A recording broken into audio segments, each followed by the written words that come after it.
بسم الله الرحمن الرحيم. أعوذ بالله من الشيطان اللعين الرجيم. بسم الله الرحمن الرحيم وبه نستعين وهو خير ناصر ومعين. عزیز طلاب کرام، ہماری بحث نبوت پیغمبر محمد مصطفیٰ صلی اللہ علیہ وآلہ وسلم کے بارے میں ہے۔ آپ کی معجزات بہت سارے ہم نے ذکر کیے، تو ان میں سے ایک اہم اور بڑا معجزہ جو ہے وہ قرآن کریم ہے، اور یہ آپ کا معجزہ خالدہ اور ہمیشہ رہنے والا معجزہ ہے۔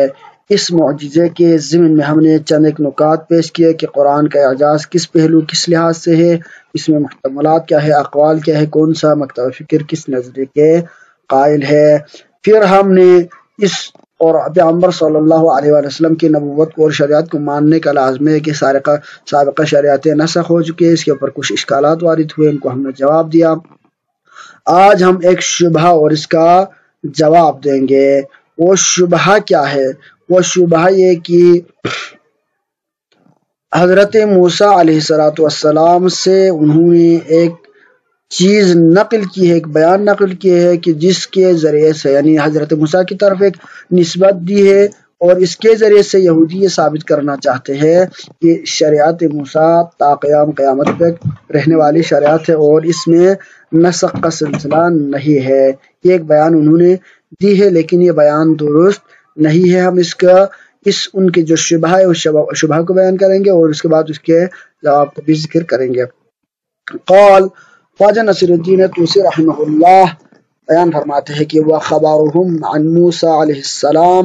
بالتعبید، کہ حضرت موسیٰ سے جو خبر اور نقل اور روایت پیش کی جاتی ہے کہ جس میں کہا گیا ہے بالتعبید کہ شریعت موسیٰ ابدی ہے، ہمیشہ رہنے والی ہے، یہ خبر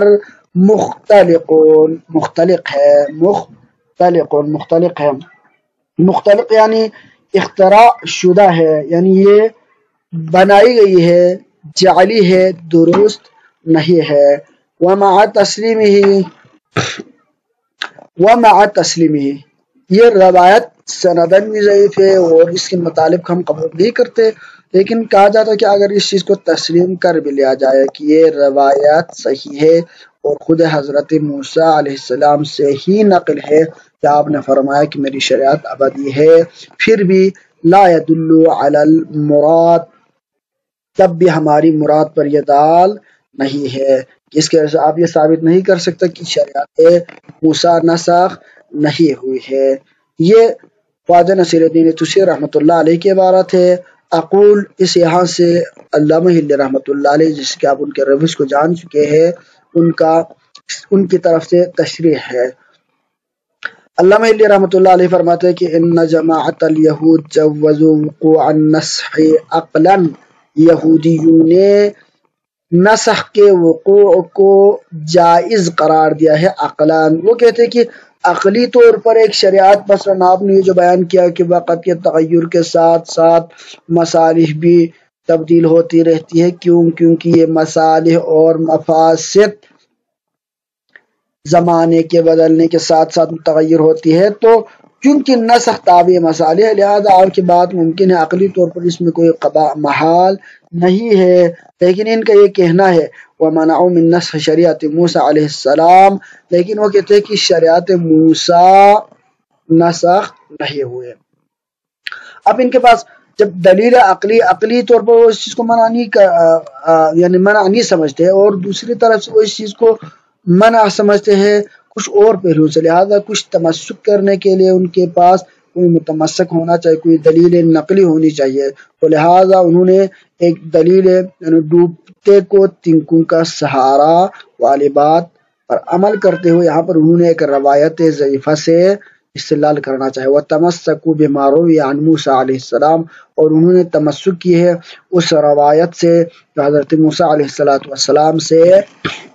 نقل ہوئی ہے۔ انہو، وہ روایت کیا ہے؟ انہو، وہ روایت ہے کہ قال تمسکوا بالسبت ابدا، یعنی تم لوگ تمسک کرو سبت کو، یعنی ہفتے کی دن کو ہمیشہ۔ تو یہاں پر والتعبید يدل على الدوام ابداً، یہاں پر کہا کہ ہمیشہ تم سبت کو پابندی سے پکڑے رکھنا، یعنی پابندی کرنا سبت کے دن کے، ہفتے کے دن کے، یعنی آپ یہ جو یوم سبت ہے نا، اس کے بارے میں یہ کہ یہ جو کہا جاتا ہے نا کہ یہودیوں کا سنیچر دن ہے، یعنی جس میں وہ لوگ کیا کرتے ہیں، اپنے معاشی کام کاج، دنیا کے امور، ساری چیزوں کو چھوڑ کر وہ کیا کرتے ہیں، ان کی جو عبادت خانہ جس کو تقریباً عبادت خانہ ان کا جو یعنی قضا خانہ ہے، وہاں پر وہ لوگ چلے جاتے ہیں اور مذہبی رسومات ادا کرتے ہیں، جیسے کس کے بارے میں قرآن میں ہے کہ وَيَوْمَ لَا يَسْبِتُونَ لَا تَأْتِيهِمْ، تو یہاں پر سبت اس دن کو کہا جاتا ہے، یعنی جس کو ہم سبت الیہود، یعنی اس طرح کی عبارات عربی میں استعمال ہوتی ہے، اس طرح کی اصطلاحات۔ تو یہاں پر انہوں نے کہ حضرت موسیٰ کی طرف اس چیز کی نسبت انہوں نے دیکھی، تمسکوا بالسبت ابدا، ہمیشہ سبت کو یعنی سنیچر کو پکڑے رکھنا، یعنی ہمیشہ یعنی دنیا کے کام کاج چھوڑ کے عبادت کے لیے یعنی کلیسا چلے جانا، وہاں پر عبادتیں کرنا اور دنیا کے امور کو سنیچر کے دن چھوڑ دینا۔ تو یہ جو ان کی یعنی سیٹرڈے کو چھوڑ دینا، تو یہ جو ان کی طرف سے حضرت موسیٰ کی طرف سے انہوں نے جو ایک روایت پیش کی ہے، یہ ہم اس کے روایت کو ہی نہیں مانتے پہلے، اگر ہم روایت کو مان بھی لے، اگر آپ اس کی سند کو ثابت بھی کر سکے، پہلے تو کر نہیں سکیں گے، اگر کر بھی سکے پھر بھی یہ چیز دلالت نہیں کرتی ہے۔ ان کا استدلال تو یہ ہے کہ والتعبید یدل علی الدوام، یہاں پر یہ جو آبادان ہے نا، یہ دوام کے اوپر دلالت کرتی ہے، دوام و دوام الشرع بالسبت، اور ہر ہفتے کو یعنی ہمیشہ ہفتے کے دن یعنی اس چیز پر عمل کرو، تو یہ دوام ہے، ہمیشہ ابداً کی اصطلاح کے ساتھ ہے، تو لہذا ان کے لیے یہ اجازت ہے، یہ جواز ہے کہ تا قیامت تک سنیچر والے عبادات یعنی حضرت موسیٰ کی شریعت پر عمل کرتا رہے۔ بس جب آپ حضرت موسیٰ کی شریعت کو تا قیامت تک مانیں گے تو ینفی القول بنبوت محمد مصطفیٰ صلی اللہ علیہ وآلہ وسلم، تو ایک نبی کے نبوت کو ماننے کا لازمہ، سابقہ نبی کی نبوت کو برقرار رکھنے کا لازمہ یہ کہ وہ دوسرے نبی کی نفی کرتا ہے۔ اب اس کے بارے میں ہم اس کے جوابات یہ جو پیش کی گئی ہے، والجواب من وجوہین، اس کا جواب کئی طریقوں سے دیا گیا ہے جو کہ علامہ یہاں پر رحمۃ اللہ علیہ بیان فرما رہے ہیں۔ الاولو، پہلا جواب یہ ہے کہ ان هذا الحدیث مختلق ونسب الى ابن الراوندی فی جمیع النسخ المعتبرۃ عندنا، یعنی ابن الراوندی، اب اس روایت کی جو نسبت دی گئی ہے نا وہ ابن راوندی کی طرف دی گئی ہے۔ اب یہ حدیث کیا ہے؟ مختلق ہے، مختلق یعنی جو کہ ثابت نہیں ہے، یعنی اختراع کنندہ ہے، ایک شخص کے اپنی طرف سے کوئی چیز بنا کے پیش کرتا ہے تو اس کو ہم کہتے ہیں مختلق، تو یہ مختلق چیز ہے، یہ صحیح روایات نہیں ہے۔ اور تمام روایتوں میں اس کو ابن راوندی کی طرف نسبت دی گئی ہے، اور ہمارے نزدیک ابن راوندی نہیں بلکہ ابن الروندی ہے، راوندی نہیں ہے، بلا الف بغیر الف کے، اور لیکن صحیح مع الف، کہتے ہیں کہ یہاں پر صحیح ہمارے نزدیک ہے کہ راوندی صحیح ہونا چاہیے، یعنی کیونکہ وہ مشہور ایک یعنی محقق ہے تو اس کا نام راوندی ہی صحیح ہے، تو شاید ان کی طرف نسبت ہی صحیح ہے۔ ولعل رسم الخط کان بدون نحو اسماعیل و اسحاق، جس طرح اسماعیل اور اسحاق میں جس طرح اسحاق ہے تو یہاں پر ہاں کے اوپر کیا ہے؟ الف ہے، تو اس الف کو نہیں لکھا گیا لیکن پڑھا تو جائے گا،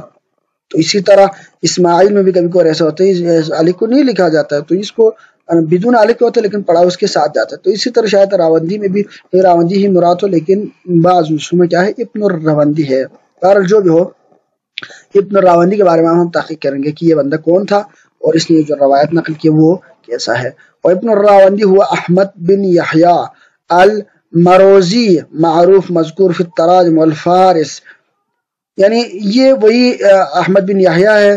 جو کہ مشہور ہے، کتاب تراجم فارس کی کتاب میں اس کا تذکرہ آتے رہتے کیونکہ یہ بہت مشہور شخصیت ہے۔ تو ففی تاریخ ابن خلقان کی تاریخ میں اس کے بارے میں لکھتے ہیں کہ ابو الحسین احمد بن یحییٰ ابن اسحاق الراوندی العالم المشہور لہو مقام فی علم الکلام، کہ راوندی کون ہے؟ تو اس کے بارے میں ابن خلقان لکھتے ہیں کہ یہ راوندی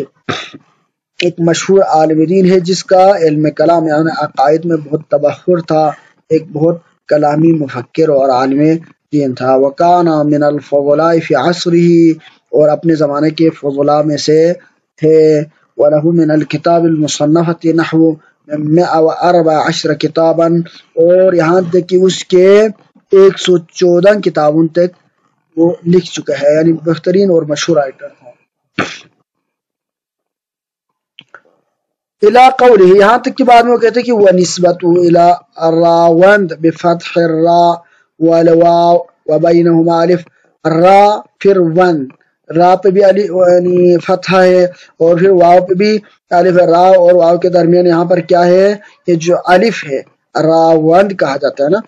یہ وسکون النون، اور نون کو سکون کے ساتھ، نون زبر وند، وبعدها دال محملہ، اور اس کے بعد دال محملہ ہے، یعنی زال نہیں ہے یہاں پر، بغیر نقطے کے زال نہیں ہے یعنی دال ہے۔ تو وہی قریۃ من قرى قاسان بنواحی اصفہان، اصفہان کے نواحی میں سے ہے۔ وراون ایضا ناحیت ظاہرۃ النیساپور، ایک مشہور جگہ ہے وہاں پہ۔ تو توفی السنہ 45 و100، اور وہ کب وفات پا گئے؟ وہ 245 سنہ ہجری میں ان کی وفات ہو گئی ہے۔ تو راوندی وہ ایک مشہور عالم دین ہے، ان کی طرف یہ نسبت، اس حدیث کی نسبت دی گئی ہے۔ تو یہ کہا جاتا ہے کہ اس میں کہا جاتا ہے کہ یہ راوندی کی طرف سے، یعنی ان کا اپنا قول ہے، یہ حضرت موسیٰ علیہ السلام کا کوئی فرمان نہیں ہے، لہذا ہم اس چیز کو نہیں مانتے کہ حضرت موسیٰ نے کوئی ایسے فرمان روایت نقل کی ہو کہ تم ہمیشہ سبت کے دن اس چیز کو کرتے رہے اور بعد میں اس چیز پر ہمیشہ عمل کرتے رہے، ایسی کوئی فرمان حضرت موسیٰ علیہ السلام کی طرف سے نہیں ہے۔ لہذا یہ جو قول نقل کی گئی ہے وہ ابن راوندی کا اپنا قول ہے اور یہ درست ہی ہے، لہذا اس کی نسبت آپ حضرت موسیٰ کی طرف دے دیں اور اس نسبت کی بنا پر آپ اس چیز کو قبول کریں کہ شریعت موسیٰ یعنی ہمیشہ سے ہے اور اس پر عمل آپ کر سکتے، یہ نہیں کہہ سکتے۔ لہذا راوندی کی طرف نسبت ہی صحیح نہیں ہے۔ اب اشکال دوم اور باقی اشکال یعنی جواب دوم اور باقی جوابات اس اشکال کی اس طرح دی گئے ہیں کہ آسانی دوسرا جواب ہماری طرف سے کہ لو سلم نقل ہو، اگر آپ اس بات کو صحیح قرار دے دیں کہ حضرت موسیٰ سے یہ کوئی ایسی روایت نقل ہوئے، یعنی حضرت موسیٰ نے یہ ایسی کوئی فرمان بیان کی ہے، تو پھر بھی یہ بات صحیح نہیں، کیونکہ لأن الیہود انقطع تواترہم، کیونکہ یہود سے اب تک کوئی تواتر نہیں کہ کوئی یہودی اس زمانے سے زندہ رہا ہو، پھر یہودیوں کی نسل ہمیشہ سے باقی رہی ہو اور یہ کے بعد دیگر اس طرح نقل کرتے رہے ہوں اور ان کا تسلسل اور تواتر باقی رہا ہو، تاکہ ہم اس تواتر کی بنا پر توثیق تو اپنے جگہ پر، ہم تواتر کی بنا پر اس چیز کو قبول کریں، ایسی کوئی حقیقت موجود نہیں ہے۔ کیوں؟ کیونکہ لأن بخت نصر استأصلهم وافناهم، یعنی بخت نصر نے ان کی اس طرح سے نسل کشی کی اور ان کو اس طرح سے مار دیا، اس طرح سے ان کو یعنی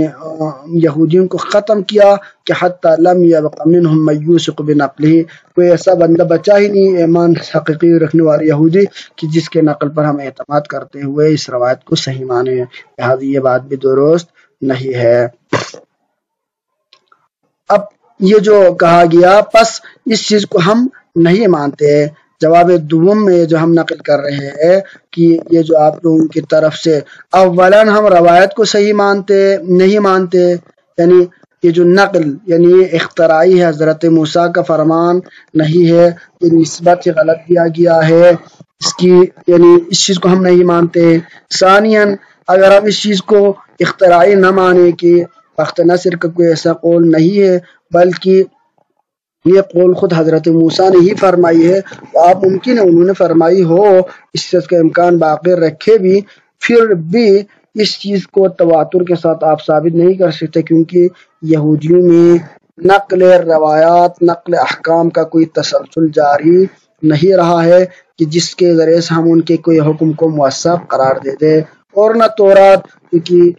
اس میں بھی بہت سارے اختلافات ہو گئی ہے، تحریفات ہو گئی ہے، اور لوگ اس پر عمل اگر کریں پھر بھی اس کی ایتھنسٹی کو چیلنج نہیں کر سکتے، یعنی اس کی